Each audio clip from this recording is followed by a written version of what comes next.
یہ بات ہے قرآن کی۔ کیا تم نے سنا طلحہ؟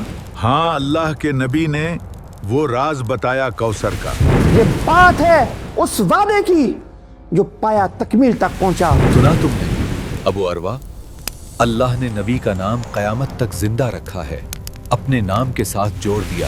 یہ بات ہے اس شخص کی جس نے بازار کے اندر رسول اللہ کی توہین کی۔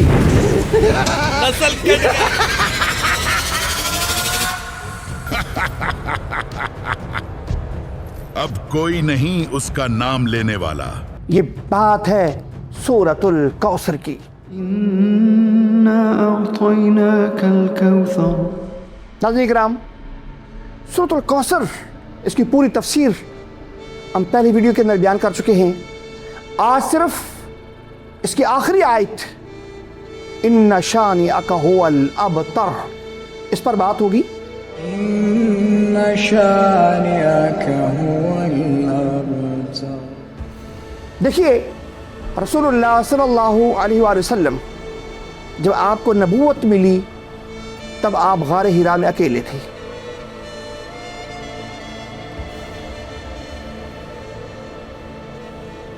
آپ گھر تشریف لائے، اکیلے نہیں تھے۔ سیدہ خدیجہ رضی اللہ تعالیٰ عنہا آپ کے ساتھ تھی، ابو بکر صدیق رضی اللہ تعالیٰ عنہ پر ایمان لا چکے تھے، علی المرتضیٰ آپ پر ایمان لا چکے تھے، اور حضرت زید آپ پر ایمان لا چکے تھے۔ تو کیا ہوا؟ اکیلے نہیں تھے، 4 افراد ہوئے۔ پھر پیغام چلتا گیا یہاں تک کہ جب بدر کا معرکہ آیا تو یہ 4 نہیں تھے بلکہ ان کی تعداد 313 تھی۔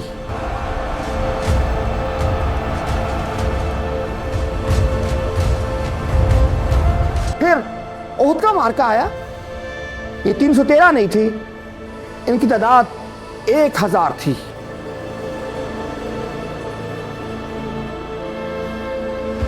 پھر اس طرح غزوہ حنین، اس کے اندر ان کی تعداد 12000 تھی۔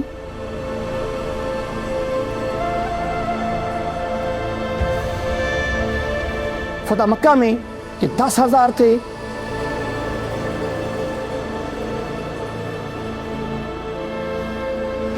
اور غزوہ تبوک کے اندر ان کی تعداد 30000 تھی۔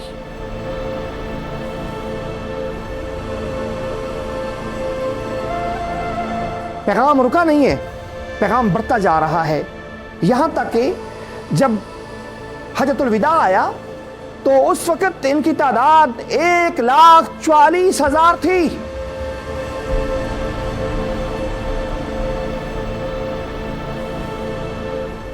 اور آج جب دنیا کے اندر 8 ارب لوگ ہیں، ان 8 ارب میں 2.25 ارب مسلمان ہیں۔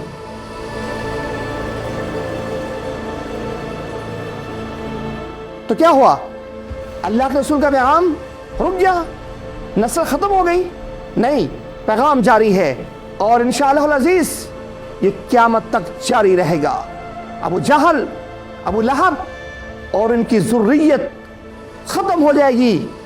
میرے پیغمبر کا پیغام ایک جھونپڑی سے لے کر ایک محل تک پہنچے گا، اور انشاءاللہ العزیز وہ وقت دور نہیں ہے جب ہر طرف لا الہ الا اللہ محمد الرسول اللہ کی صدا ہوگی۔ إنا أعطيناك الكوثر